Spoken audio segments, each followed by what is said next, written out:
Well, a couple of weeks ago, I found out that my wife 33F cheated on me 6 years ago. The way I found out is that her sister told me after going to visit her to find out how the delivery of her first child was. She confessed to me that 6 years ago my wife told her that she slept drunk with her best friend. In her words, my wife was very sorry. At the time, she told me I was with my son, and immediately after leaving her house, I went to take a paternity test with him, fearing the worst. A week later, I get the results and my fears came true. My son is not mine. For some reason, I began to see the boy differently, more as an acquaintance than a son. With proofs in hand, I confronted my wife at night when the child was sleeping. She asked me who told me and I simply told her that it is none of her business. It will not take long to connect the dots that it was her sister. Well, that is not my problem now. Regardless of that, I asked her for a divorce, which is now in process. She was devastated. She swore to me more than once that nothing happened with anyone again, that she has been faithful to me in body and soul since then.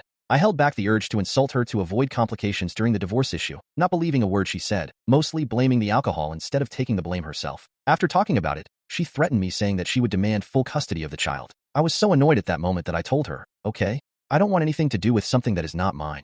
That she keep the child, and I'll keep the dogs. We have 2 dogs that we adopted as puppies, and they are currently 8 years old each. After my words, she tried to convince me to take care of the child with her, that I am his father. At that moment, I exploded. I was so angry, and I had held back so much the urge to scream that I just yelled her to go and take her bastard with her. A week has passed since that and I am at home. It is in my name because it is a gift from my parents. She went to her parents' house with her kid. She has not called me since then. She left with everything and a half-asleep kid when I yelled at her, especially since it was the first time I really yelled at her. It sure affected her. I talked to my parents and my dad told me that I did the right thing and that I shouldn't be raising something that is not of my blood, and I agree with him. However, the pain is still there. My younger brother told me to write here to entertain myself. I am currently seeing a therapist 3 times a week who told me that I have already taken the first step, which was to leave behind what causes me pain. It just hurts to know that my family no longer exists. Regarding why my sister-in-law told me everything, according to her, she felt guilty seeing me always happy with my son, knowing that he may not be mine, and that the fact that we went to visit her in a moment of weakness caused her to completely break down with guilt. I don't know how true that is. I just know that right now I feel tremendous hatred for my wife and a feeling between pain and resentment for the child. Although it's just time to get ahead,